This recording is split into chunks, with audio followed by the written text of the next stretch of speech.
Assalamualaikum warahmatullahi wabarakatuh. Apa kabar anak-anakku semua? Semoga kalian dalam keadaan sehat selalu. Baiklah, sekarang adalah pertemuan yang keempat, masih dalam mata pelajaran prakarya kelas 9. Dalam pertemuan kemarin, kita membahas judul ikan dan daging sebagai makanan. Kali ini kita akan membahas manfaat ikan dan daging masih dalam bab yang sama, yaitu pengolahan bahan pangan hasil peternakan dan perikanan. Oke, langsung saja. Fungsi protein. Ikan dan daging adalah sumber penghasil protein hewani. Protein adalah zat yang penting bagi tubuh. Fungsi protein antara lain: 1. Sebagai zat pembangun. Yang kedua, cadangan, makanan, dan sumber energi. Yang ketiga, sintesis antibodi, hormon, dan enzim. Yang keempat, pengatur keseimbangan kadar asam dan basa di dalam sel. Yang kelima, pembentukan dan perbaikan sel serta jaringan, terutama anak-anak yang berada pada masa pertumbuhan. Tubuh kita harus cukup protein. Kalau kekurangan protein, terutama bagi anak dalam masa pertumbuhan, itu dapat menyebabkan proses pertumbuhannya terganggu. Selain itu, kekurangan protein bisa menyebabkan penyakit kwashiorkor. Kekurangan protein secara terus-menerus dapat mengakibatkan marasmus atau gizi buruk. Kalian sering lihat itu ya di TV. Kalau gizi buruk itu anaknya kurus, perutnya buncit, dan bisa berakibat pada kematian, bisa menyebabkan kematian. Perkembangannya, sektor perikanan dan peternakan di tanah air Indonesia patut kita syukuri keberadaannya pada Tuhan Yang Maha Esa.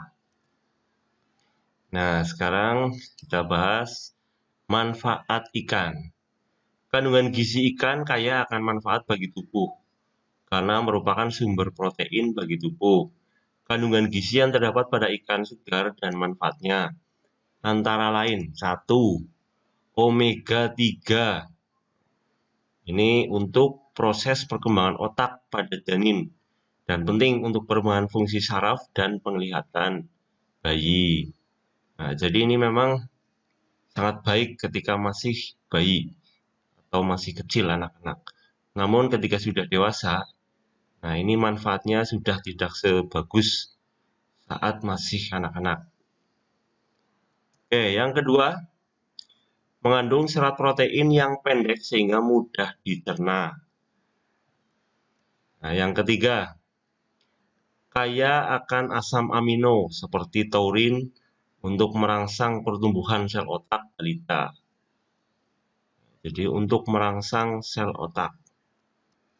Yang keempat, vitamin A dalam minyak hati ikan untuk mencegah kebutaan pada anak. Lalu yang kelima, vitamin D dalam daging dan minyak hati ikan untuk pertumbuhan dan kekuatan tulang. Nomor 6, vitamin B6 untuk membantu metabolisme asam amino dan lemak serta mencegah anemia dan kerusakan saraf. Kalian tahu penyakit anemia ya? Anemia itu kekurangan darah. Jadi sering kunang-kunang, itu anemia. Oke, yang ketujuh, vitamin B12 untuk pembentukan sel darah merah, membantu metabolisme lemak dan melindungi jantung dari kerusakan saraf. Yang kedelapan, zat besi. Itu yang mudah diserap oleh tubuh. 9, yodium.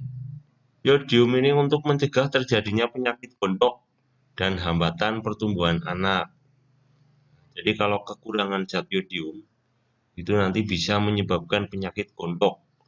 Gondok itu kalau ciri-ciri fisiknya itu ada bengkakan di leher, itu gondok. Kemudian yang 10, selenium. Selenium ini untuk membantu metabolisme tubuh dan sebagian antioksidan yang melindungi tubuh dari radikal bebas. 11, zinc. Zinc ini yang membantu kerja enzim dan hormon. Kemudian yang ke-12, fluor. Fluor ini berperan dalam menguatkan dan menyehatkan gigi anak. Jadi makanya itu dalam pasta gigi ya, kalian sering itu di iklan ada kandungan fluoride. Nah, ini berguna untuk menguatkan dan menyehatkan gigi anak. Oke. Selanjutnya adalah manfaat daging. Kandungan gizi yang terdapat pada daging segar dan manfaatnya. Oke, antara lain vitamin B dan mineral. Nah, vitamin B dan mineral ini sangat diperlukan untuk kesehatan sistem saraf dan pertumbuhan. Ya. Kemudian yang kedua, kandungan 9 asam amino esensial. Ini terdapat di dalamnya berperan untuk perkembangan dan memperbaiki seluruh sel tubuh kita yang rusak atau aus. Jadi biar nggak cepat tua. Nah, ini banyak makan daging karena banyak kandungan 9 asam amino esensial. Nah, ini yang gunanya untuk memperbaiki seluruh sel tubuh kita yang rusak. Lalu yang ketiga, zat besi heme atau zat besi heme. Ini terkandung di dalamnya lebih mudah dicerna dibandingkan dengan zat besi yang terdapat dalam protein nabati. Nah, zat ini menghindarkan tubuh dari penyakit anemia, kekurangan darah. Ya, yang keempat, daging kaya vitamin B dan D. Anggota keluarga vitamin B yang banyak terdapat di dalam daging dan B12 atau kobalamin. Yang kelima, terkandung juga zinc atau bahasa kimianya Za dan selenium yang merupakan sumber nutrisi. Nah, jadi kandungannya memang hampir sama dengan ikan. Penting bagi sistem imunitas tubuh, bahkan tubuh kita dapat menyerap seng yang berasal dari daging jauh lebih baik daripada seng yang berasal dari tumbuh-tumbuhan. Yang keenam, nah ini omega 3.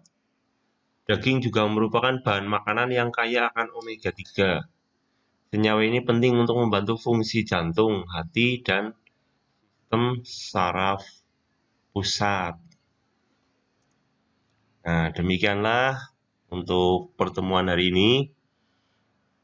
Semoga bermanfaat dari saya. Sekian, terima kasih. Wallahul muwaffiq ila aqwamit thoriq. Wassalamualaikum warahmatullahi wabarakatuh.